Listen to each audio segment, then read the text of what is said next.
Ciao a tutti, in questo secondo tutorial vediamo le operazioni preliminari per cominciare a giocare. Se analizzate intanto quindi la schermata vedete che avete una toolbar in alto con tutte le finestre diciamo apribili, le funzioni di gioco, la finestra chat dove poter scrivere per dialogare con gli altri e dove compariranno in automatico tutta una serie di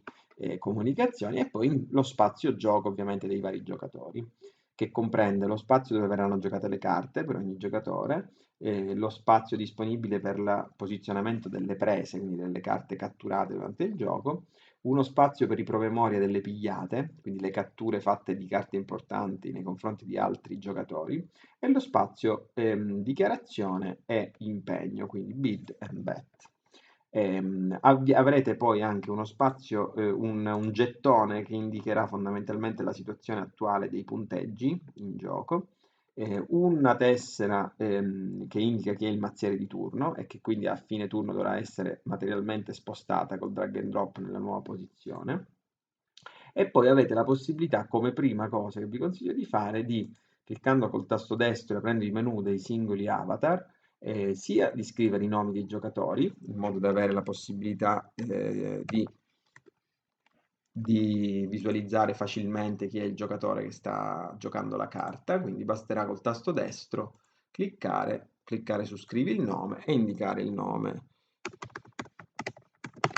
e così via. Quindi questi sono due esempi. Ovviamente l'avatar può essere anche modificato, quindi andando su Scorri Avatar potete cliccare e passare su avatar da maschili a femminili, selezionare quello che vi sembra più simpatico da avere.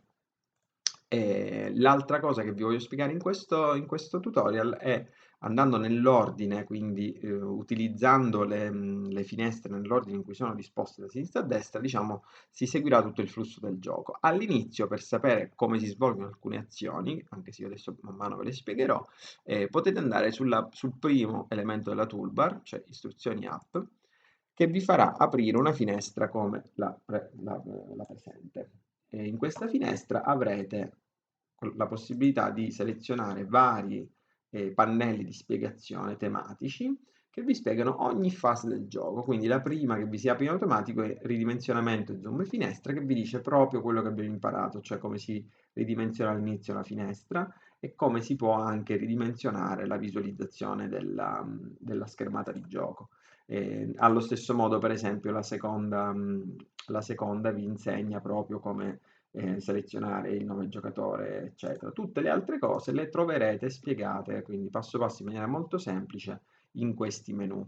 Questo è quello per esempio relativo al mazzo di distribuzione e così via, quindi potete sempre andare a cercare qualcosa che non vi è chiaro all'interno di istruzioni dell'app. E quindi dal prossimo video vedremo le varie funzioni.